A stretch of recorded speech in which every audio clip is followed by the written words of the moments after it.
Bacaan pertama, pembacaan dari nubuat Yehezkiel.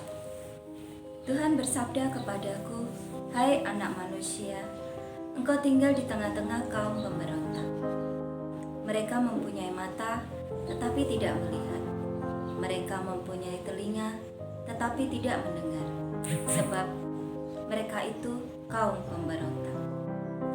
Maka engkau, anak manusia, siapkanlah bagimu barang-barang seperti seorang buangan, dan berjalanlah seperti seorang buangan di hadapan mereka pada siang hari. Berangkatlah dari tempatmu sekarang ini ke tempat yang lain, seperti seorang buangan di depan mata mereka. Barangkali mereka akan insaf bahwa mereka adalah kaum pemberontak. Bawalah barang-barangmu itu keluar seperti barang-barang seorang buangan pada siang hari di depan mata mereka. Dan engkau sendiri harus keluar pada malam hari di depan mata mereka, seperti seorang yang harus keluar dan pergi ke pembuangan.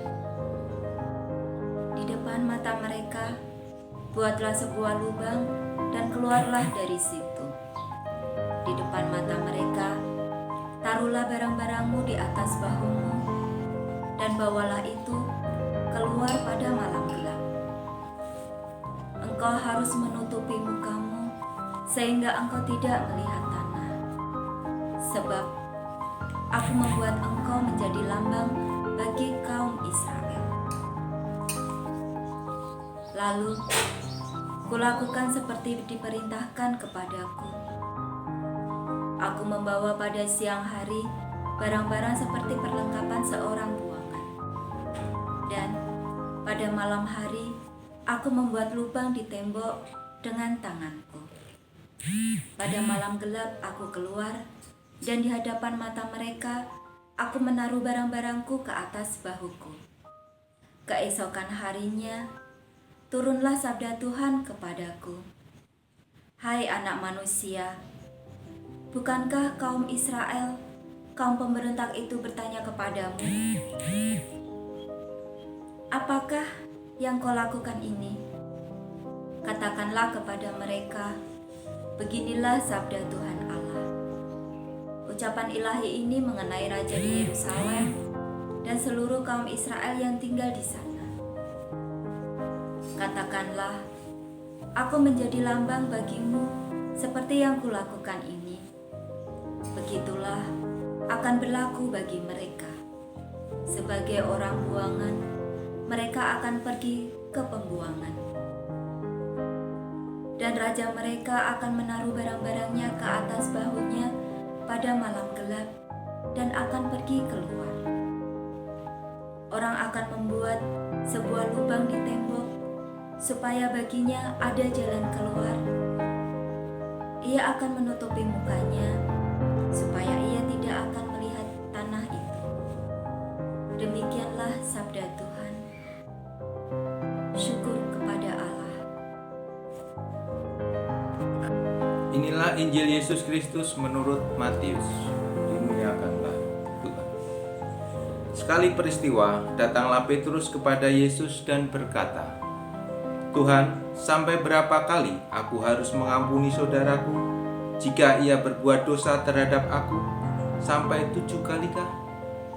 Yesus menjawab, "Bukan hanya sampai 7 kali, melainkan sampai 70 kali 7 kali. Sebab hal kerajaan surga itu seumpama seorang raja yang hendak mengadakan perhitungan dengan hamba-hambanya. Setelah ia mulai mengadakan perhitungan, dihadapkanlah kepadanya seorang yang berhutang 10.000 talenta. Tetapi karena orang itu tidak mampu melunasi utangnya, raja lalu memerintahkan supaya ia beserta anak, istri, dan segala miliknya dijual untuk membayar utangnya.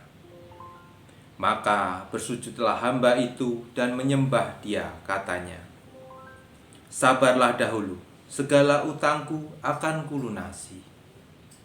Tergeraklah hati raja oleh belas kasihan akan hamba itu, sehingga hamba itu dibebaskannya dan utangnya pun dihapuskannya.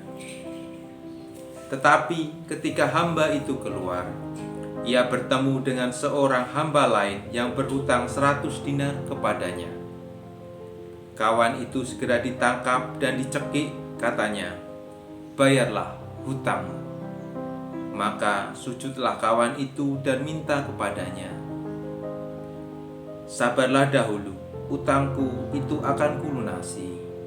Tetapi ia menolak dan menyerahkan kawannya ke dalam penjara sampai semua utangnya ia lunasi. Lihat itu, kawan-kawannya yang lain sangat sedih, lalu menyampaikan segala yang terjadi kepada tuan mereka. Kemudian raja memanggil orang itu dan berkata kepadanya, "Hai hamba yang jahat, seluruh utangmu telah kuhapuskan karena engkau memohonnya. Bukankah engkau pun harus mengasihi kawanmu seperti aku telah mengasihi engkau?"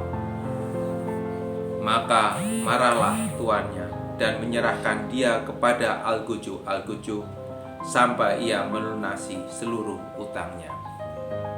Demikian pula Bapakku yang di surga akan berbuat terhadapmu, jika kalian tidak mengampuni saudaramu dengan segenap hatimu.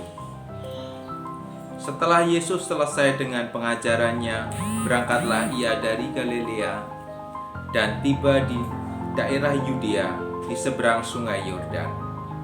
Demikianlah Injil Tuhan. Terpujilah Kristus.